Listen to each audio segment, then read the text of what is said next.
আপনার বয়সের হিসাব বের করে ফেলতে পারবেন মাত্র কয়েক সেকেন্ডের ভিতরে। আপনার বয়সে কতগুলো মাস আছে, কতগুলো সপ্তাহ আছে, কতগুলো দিন আছে, এমনকি কতগুলো সেকেন্ড আছে, সব কিছু একেবারে এক ক্লিকেই দেখে ফেলতে পারবেন।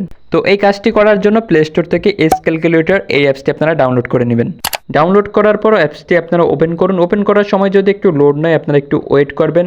এবার এখানে দেখতে পাচ্ছেন উপরে অনেকগুলো অপশন আছে। তো এর ভিতর আছে প্রথমে যে স্টার্টের একটা অপশন, এই যে প্রথমে এই একটা অপশন দেখতে পাচ্ছেন এবং নিচে আরেকটা অপশন দেখতে পাচ্ছেন এন্ডের একটা অপশন। এখানে প্রথমে যে স্টার্টের অপশন, এখানে আপনারা আপনাদের ডেট অফ বার্থটা দিয়ে দেবেন, মানে জন্ম তারিখটা। আমি আমারটা দিয়ে দেখাচ্ছি আপনাদেরকে। প্রথমে দিবেন তারিখ, মানে কত দিন। তো এই জায়গায় 28, তারপরে দিবেন মাস 28/10, তারপরে দিবেন বছর 2003। তো এটা দিলাম আমার জন্ম তারিখ। এবার আপনারা নিচে দেখেন এখানে এন্ডের অপশনে কিন্তু বর্তমান তারিখটা, মানে আজকের তারিখটা কিন্তু এখানে চলে আসছে অটোমেটিকভাবে। তো এবার কিন্তু আপনারা আপনাদের বয়সের হিসাবটা দেখতে পাবেন। এর জন্য এই যে নিচে আসেন, নিচে আসার পর এখানে অনেকগুলো অপশন আছে।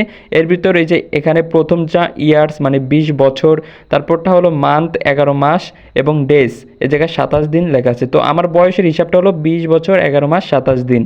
এবার আরও কয়েকটি ইন্টারেস্টিং জিনিস আপনাদেরকে দেখাই। আপনারা দেখেন এখানে প্রথমে আছে টোটাল ইয়ার্স, মানে বছর আছে 20টা, তারপরে টোটাল মাস এই জায়গায় আছে 251টা, টোটাল উইক সপ্তাহ আছে 1095টা, টোটাল ডেজ আছে 7668টা, তারপর টোটাল হাওয়ার, টোটাল ঘন্টা আছে, তারপরে আছে টোটাল মিনিটস এবং শেষে আছে টোটাল সেকেন্ডস।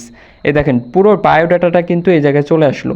এবার এই জায়গা থেকে আপনারা আরও কয়েকটা জিনিস দেখতে পাবেন, সেটা হলো একটু নিচে আসবেন। নিচে আসার পর এখানে দেখতে পাচ্ছেন লেখা আছে নেক্সট বার্থডে, মানে আমার পরবর্তী জন্মদিনের আর মাত্র কয়েকদিন বাকি আছে। এখানে দেওয়া আছে 3 দিন, আর মাত্র 3 দিন বাকি আছে।